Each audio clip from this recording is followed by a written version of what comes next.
Hi, I'm Joseph Ward, the founder of Live Skilled, Live Fulfilled, and welcome to another episode of Live Skilled Television. Remember, Live Skilled, Live Fulfilled is a comprehensive life skills training and sexual and domestic violence prevention company. Today's video, I want to cover healthy masculinity and self-esteem. As I've stated previous times in the past, we rarely spend time learning about self-esteem for men. We rarely talk about the self-esteem in men and how that ties into a man's healthy idea of his masculinity.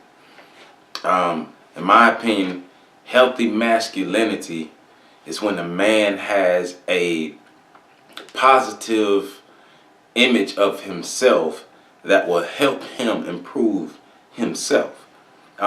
His image of himself is not based off of what's on the TV and the magazines or people around him. His image of himself and the way he carries himself and the ideas and things that he incorporates into his life to make his life better is what we would call healthy, what we would deem healthy, because he's actually growing in a positive manner from everything that he's taken into his being, rather than being someone who has to put on the front in front of other people, but when he gets in front of himself in the mirror, he doesn't like what he sees. A healthy man with healthy masculinity likes what he sees when he looks in the mirror, even if he doesn't have all the stereotypical things that society says a man's supposed to have, right? Healthy masculinity is something that we need to talk about on a regular basis, because healthy masculinity helps prevent rape. Think about it. Healthy masculinity is something that when we put it in place and it's in its proper manner, that it will help keep women safe. It will help keep the women in your life safe that you love, even when you're not around. Think about it. These are the cultural and social norms that we should be leaning toward, to where we've created norms that are so healthy and so good for the people who are around us, that it keeps our loved ones, especially the women in our life, but it keeps our loved ones safe even when we're not around, because the ideas and the concepts and the norms are all healthy. Healthy masculinity leads to self-esteem. Healthy self-esteem in men. The way I see myself. Yes, I may not have the stereotypical look of the man. I may not have the body, the muscles, the cars, the money, the clothes, the women, all these things here. But I love myself. And I love what I bring to the table. And as a man, being a healthy man, after I find myself, after I understand what it takes to be a healthy man, I'm going to go out and teach other men and other young boys how to become healthy men. And that's how we create those social and cultural norms. We're talking about self-esteem, right? Men, when we have low self-esteem, the way we project our low self-esteem on the people around us or in our environment is something that's often seen as acceptable behavior. Boys will be boys, or he has a wild lifestyle, or that's just how he gets down. Matter of fact, it's been glamorized in the TVs and the music videos, magazines, books. This dominant story of masculinity, or I have to be this type of man, and if I'm not this type of man, then I'm not a man, or I'm not a healthy man. And healthy masculinity allows you to be able to take a step back and look at yourself and see and really analyze if the things that I'm taking in, the things that I'm doing, are they literally helping me or are they hurting me? Because it's time for us to start looking at behavior in terms of, is it helping me or is it hurting me? Is it helping the ones around me or is it hurting the ones around me? How is my behavior affecting others as a man? Because what we often do not realize as men is we live in a patriarchal society. And the patriarchal society means it's male dominated. Everything within the society is centered or catered toward men being seen as superior and women and everyone else. Or women, women being seen as inferior. So healthy masculinity allows us to see men and women on an equal plane. Men aren't superior to women. Women aren't superior to men. Healthy masculinity allows us to exist on an even plane together, coexist peacefully in harmony in a healthy manner. Because within healthy societies, men and women can exist together, coexist, work together in a healthy manner. And when that takes place, that's when we know we're doing what we're supposed to do. We are teaching our young boys how to become healthy men.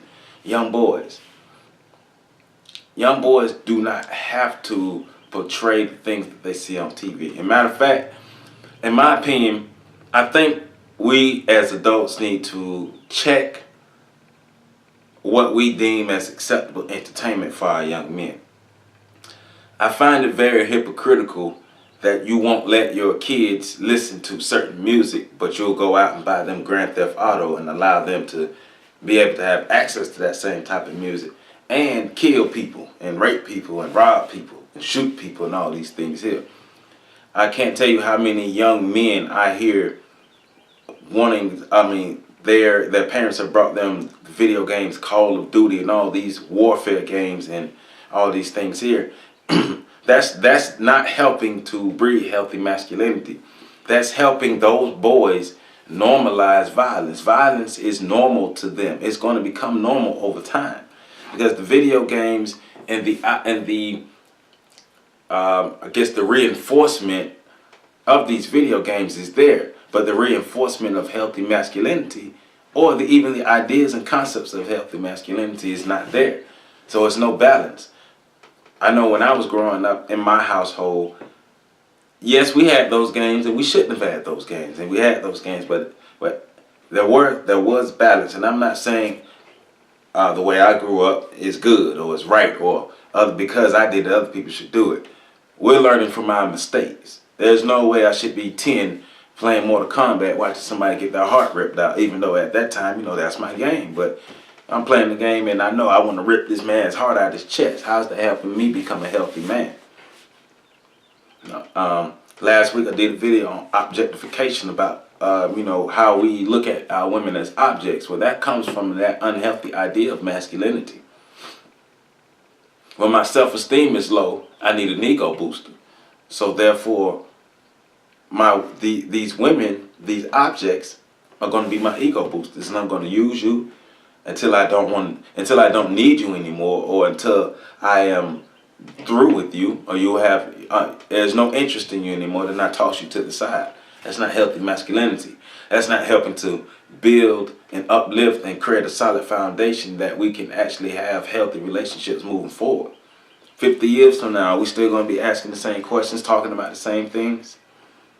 Are we going to continue to excuse it as just entertainment in certain realms, but not across the board? Because we know we don't talk about it across the board. Just let it be in rap music, then it's a problem. But let Quentin Tarantino do it in his movie, or such and such do it in their movie, then it's art. That's bull. Let's get it out of our music. Let's get it out of our movies. Let's get it out of our TV. Let's get it out of our video games. And if they don't want to remove that stuff from those realms, we just won't entertain that stuff anymore. We can't be the ones who want something on one end, but not willing to make changes on the other end. It's time for us to start really, really, really getting behind the ideas of healthy masculinity and stop supporting things that will continue to allow these violent cultures to exist. You can't be on one hand saying boys will be boys, and then on the other hand when it affects you saying we need to do something about these men. Or we need to do something about these boys, or we need to do something about these bad teens or whatever. Let's start early. Let's get them early. Right? Primary prevention. That means we're gonna get to you before you even do something wrong. Let's think about it. And after we get through thinking, let's take action. It's time to stop just thinking. It's time to take action. healthy masculinity and healthy self-esteem in men. Our self-esteem is just as important as the woman's self-esteem. We're doing our women a disservice if we do not spend time with our men teaching them about their self-esteem and how to love themselves and how to have healthy ideas of masculinity about themselves. Because when they interact with our women, and we only teach our women about self-esteem but we don't teach our men, we just created a hostile situation. So let's think about it and take action. I'm Joseph Ward. Thank you for tuning in, and I'll see you next week. Peace out.